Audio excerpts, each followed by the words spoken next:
नमस्कार प्यारे बच्चों। आज आप लोग अध्ययन करेंगे राष्ट्रीय आय एवं योग्यता आधारित परीक्षा का कुछ इम्पॉर्टेंट एमसीक्यू, जिसमें से जो पहला है कि ऑक्जेलिक अम्ल क्रिस्टल की आकृति होती है। जो ऑक्जेलिक अम्ल होता है उसके क्रिस्टल की आकृति क्या होती है? तो उसके क्रिस्टल की आकृति जो होती है वह सुई की आकृति होती है, यानी सुई के जैसा होता है। तो पहला का ऑप्शन ए सही है। अगला प्रश्न, इलेक्ट्रॉन की खोज करने वाले वैज्ञानिक का नाम बताइए। तो इलेक्ट्रॉन की खोज जो किए थे वह वैज्ञानिक थे जे थॉमसन, यानी इलेक्ट्रॉन की खोज थॉमसन ने किए थे। तो दूसरा का ऑप्शन बी सही है। फिर अगले प्रश्न पर चलते हैं। तो अगला प्रश्न है कि हाइड्रोक्लोरिक अम्ल का पीएच हो सकता है, यानी हाइड्रोक्लोरिक अम्ल का पीएच मान कितना होता है? तो हाइड्रोक्लोरिक अम्ल का जो पीएच मान होता है वह 3 होता है। तो तीसरा का जो ऑप्शन है वह है ए, यानी 3। अगला प्रश्न, चूने से पानी की अभिक्रिया होती है। जब चूने में जब पानी मिलाया जाता है तो कौन सी अभिक्रिया होती है? तो वह अभिक्रिया होती है उष्मा छेपी, क्योंकि जब चूना में बिन बुझा चूना में पानी मिलाते हैं तो उसमें से ऊष्मा निकलती है। तो जिसमें से ऊष्मा निकलती है उसे ऊष्मा शोषी अभिक्रिया ऊष्मा छेपी अभिक्रिया कहते हैं।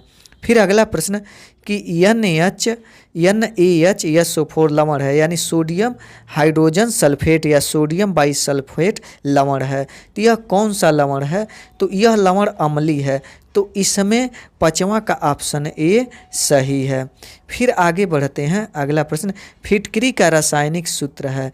तो फिटकरी का रासायनिक सूत्र क्या होता है? तो फिटकरी का रासायनिक सूत्र K2SO4 × Al2 और SO4 होल थ्राइस × 24H2O, यानी 6वां का ए ऑप्शन सही है। अगला, सिरके में उपस्थित होता है, यानी सिरके में कौन सा अम्ल उपस्थित होता है? तो सिरके में जो है एसिटिक अम्ल उपस्थित होता है। तो 7वां का ऑप्शन सी सही है। अगला, शुद्ध जल का पीएच मान कितना होता है? तो शुद्ध जल का पीएच मान 7 होता है, यानी 7 का मतलब उदासीन। तो 8वां का ऑप्शन सी सही है।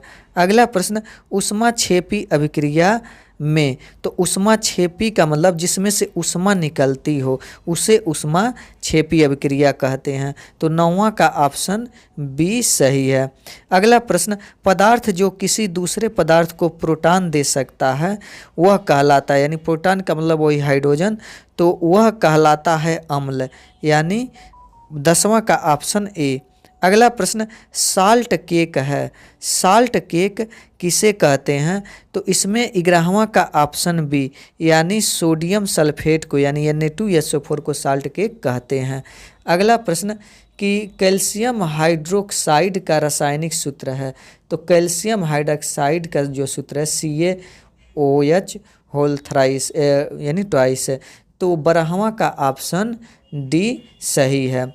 अगला प्रश्न कि किसी तत्व के बाह्य कक्ष में 8 इलेक्ट्रॉन होते हैं, यानी किस तत्व के बाह्य कक्ष में 8 इलेक्ट्रॉन होते हैं? तो बाह्य कक्ष में 8 इलेक्ट्रॉन जिसके होते हैं वह निष्क्रिय होता है, वो यानी किसी से क्रिया नहीं करता है। तो इसमें से कौन है? तो नियान है, यानी 13वां का ऑप्शन बी। अगला प्रश्न, कौन सा कण विद्युत उदासीन होता है? इसमें अल्फा, बीटा और प्रोटॉन और न्यूट्रॉन। तो इसमें जो है अगला ऑप्शन 14वां का डी, यानी न्यूट्रॉन पर कोई आवेश नहीं होता है। तो 14वां का ऑप्शन डी सही है। अगला प्रश्न, लाइम वाटर का रासायनिक सूत्र है, यानी लाइम वाटर क्या होता है? तो कैल्शियम हाइड्रोक्साइड को जो है लाइम वाटर कहते हैं। CaOH2 जो यहाँ पर दिया है, तो 26 का ऑप्शन सी सही है। अगला, एक रासायनिक प्रक्रिया जिसमें एक पदार्थ ऑक्सीजन के साथ प्रतिक्रिया करके ऊर्जा को छोड़ता है कहलाता है। तो ऑक्सीजन से क्रिया करके जिसमें ऊर्जा निकलती है तो उसे क्या कहते हैं? तो उसे दहन कहते हैं। तो इसमें 27 का ऑप्शन सी सही है। अगला प्रश्न कि सल्फर तत्व की परमाणुकता होती है। तो सल्फर तत्व की परमाणुकता जो होती है 8 होती है। तो 28 का ऑप्शन सी सही है।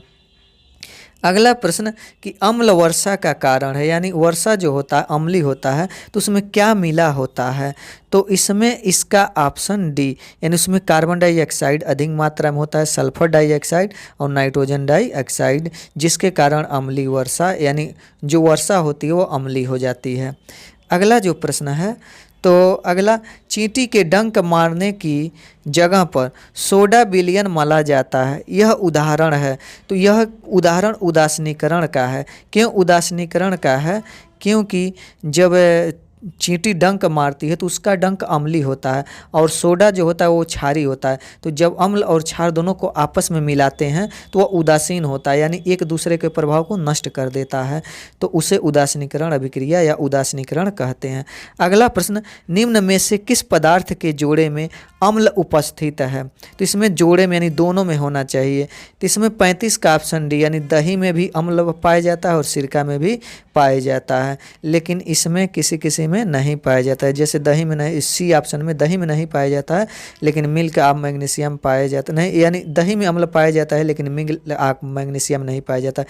अंगूर में पाया जाता है, खट्टा है, लेकिन चूने का पानी में नहीं पाया जाता है। लेकिन 35 का यह कार्य जिसमें दोनों में पाया जाता है, तो दही और सिरका दोनों में अम्ल पाया जाता है, इसलिए 35 का ऑप्शन डी सही है। अगला प्रश्न की ओर बढ़ते हैं। तो अगला प्रश्न, निम्न में से कौन सा अम्ल पीने के लिए खतरनाक नहीं है? तो इसमें से जो कार्बोनिक अम्ल है वह अगर पी लेंगे तो वह खतरनाक नहीं है, और सब अम्ल बहुत जो है खतरनाक होते हैं। अगला प्रश्न, चींटी के डंक में कौन सा अम्ल मौजूद होता है? तो चींटी के डंक में फार्मिक अम्ल मौजूद होता है, तो 41 का ऑप्शन ए सही है। अगला प्रश्न कि कौन सा सूचक मूल विलयन में गुलाबी रंग देता है? तो इसमें 42 का ऑप्शन डी, यानी फिनाप्थेलीन। अगला प्रश्न है, अगला इसमें कि मोम का पिघलना किस प्रकार के परिवर्तन का उदाहरण है? तो मोम का जो पिघलना है वह भौतिक परिवर्तन है। अगला प्रश्न, एक रासायनिक परिवर्तन का उदाहरण है? तो रासायनिक परिवर्तन लोहे में जंग लगना। रासायनिक परिवर्तन किसे कहते हैं? जिसे दोबारा उस अवस्था में प्राप्त न किया जा सके और जिसके रासायनिक गुण और संगठन बनावट में परिवर्तन होता है, उसे रासायनिक परिवर्तन कहते हैं। अगला प्रश्न, अगला समाप्त हो गया।